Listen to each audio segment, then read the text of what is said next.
Welcome, friends. It is a joy to be here with you commemorating HPV's life and work. And today I want to share with you a few thoughts about the role of theosophy in social change. We all are aware of the difficult times that we are going through in the world, not only the wars that are happening in several places in the world, but also the inequality, the difficulties, the conflict, the polarization. So theosophists who are concerned about human welfare often feel unable to deal with this problem, often feel that they don't have enough power to help. But this is not necessarily true. I mean, this may be true in connection to producing immediate results, but actually HPV, her adept teachers, as well as all theosophical leaders, have always said that there is a great power in theosophy to go to the root of the human problem. So in this brief talk, we are going to explore a few quotes from Blavatsky on this. Let us start with one from the Key to Theosophy, where she says there is an inquirer, do you take any part in politics? And Blavatsky answers, as a society, we carefully avoid them for the reasons given below. And those reasons are that to seek to achieve political reforms before we have effected a reform in human nature is like putting new wine into old bottles. In the past, the old bottles would spoil the new wine that you put there. And she says, no lasting political reform can ever be achieved with the same selfish people at the head of affairs as of old.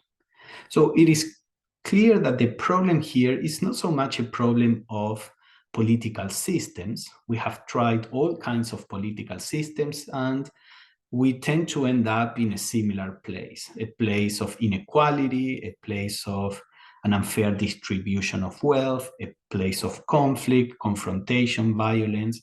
So what she's saying here is that the real reform has to be an inner reform, has to be a reform of the human nature.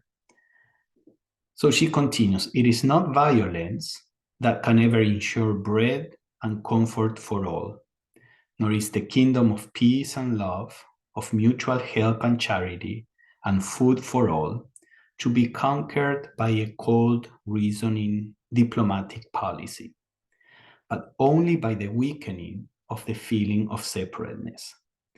And such weakening can only be achieved by a process of inner enlightenment. So you see, she's saying here that by all our political means, we are not going to be able to ensure bread and comfort for all, or peace and love, etc. Precisely because the problem is in the human heart. The problem is in our selfishness and ambition and cruelty and violence, etc. The only way to ensure any of this is to weaken the feeling of separateness that is so strong in most of humanity. And such weakening can only be achieved by a process of inner enlightenment. So if we as an organization focus on this process of inner enlightenment, first by applying it to ourselves, and then by sharing this with those who are awakened to this idea of the possibility of being acting in the world with a mind and a heart that are guided by the spiritual. If we as a society can do this, then we are actually corroding the roots of evil and inequalities. So she says, make people feel and recognize in their innermost hearts what is their real true duty to all humanity. And then once they recognize this, every old abuse of power, every iniquitous law in the national policy, based on human, social, or political selfishness will disappear of itself. So you see, if we can continue to help humanity to grow in this direction, because I think the Theosophical Society has greatly impacted the spiritual life of many people in humanity. So if we continue to do this, then we will be creating the foundations by which naturally all these problems that we deal with, like the abuse of power and the unfair laws, etc., will be solved by themselves.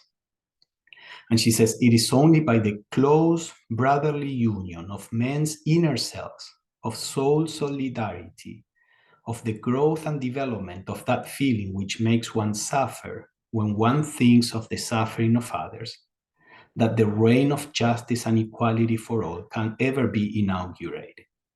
This is the first of the three fundamental objects for which the Theosophical Society was established.